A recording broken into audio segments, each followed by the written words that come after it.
Olá pessoal, meu nome é Joadélio e junto com os professores Gilmar e o professor Eduardo Atos somos autores do trabalho, qual o tema é avaliação da viabilidade técnica do uso de somente um strain gauge na medição das deformações de resinas geopoliméricas pelo método Iose-Peixo.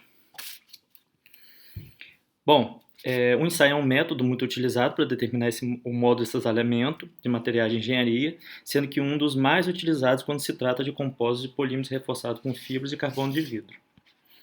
Os procedimentos do método de ensaio são determinados pela STM em 1998.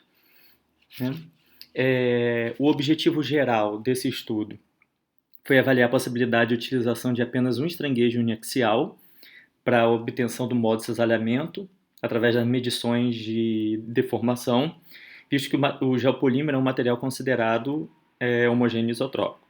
Os objetivos específicos foram simular o comportamento dos corpos de provas prismáticos por um software comercial, projetar a instrumentação do ensaio propriamente dito, com apenas um strain gauge, fabricar as resinas geopoliméricas com soluções alcalinas de hidróxido e silicatos combinados e executar o ensaio de cisalhamento por fina pelo método Iose-Peixo. Como bibliografia, a gente pode destacar que existem alguns autores que citam outros métodos, porém o método Iose-Peixo é um método que se destaca por apresentar um estado de cisalhamento puro e uniforme em relação aos demais métodos ou procedimentos de ensaio. Na metodologia, a gente tem os materiais e o método. O material utilizado foi a resina geopolimérica, que foi fabricada pelo precursor, que é o metacaolin, e a solução alcalina, ativadora alcalina, com a combinação de hidróxidos e silicatos, e a areia normal padronizada pelo IPT. Nas tabelas 1 e 2, a gente tem as características desses materiais utilizados. A metodologia, inicialmente a gente realizou a simulação pelo método de elementos finitos, para perceber e analisar o comportamento dos corpos de prova, que serão utilizados no ensaio de Iose-Peixo.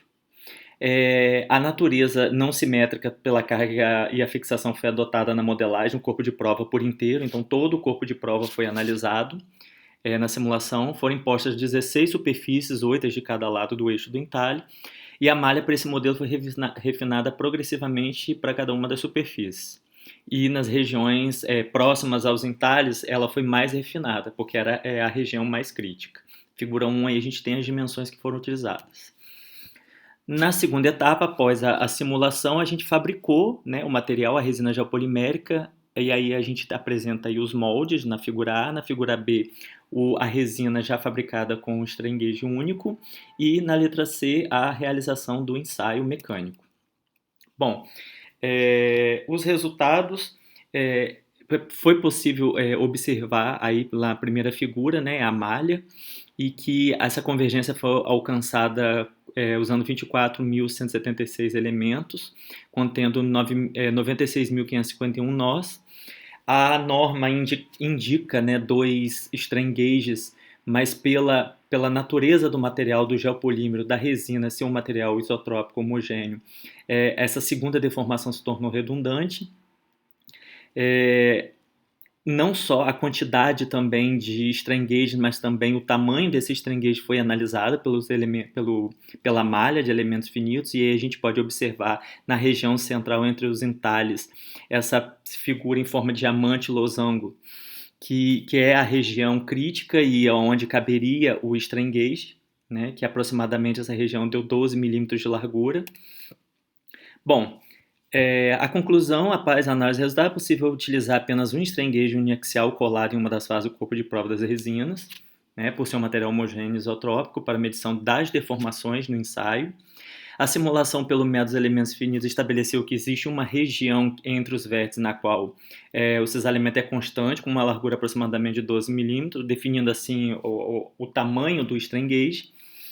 Os ensaios mecânicos realizados apresentaram os valores de acordo com a literatura e as normas pertinentes, usando apenas um strain gauge para a leitura das deformações.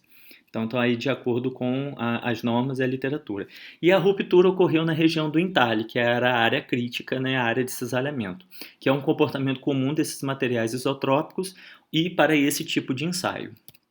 Aqui a gente tem as referências utilizadas no trabalho, nessa apresentação, e obrigado pela atenção.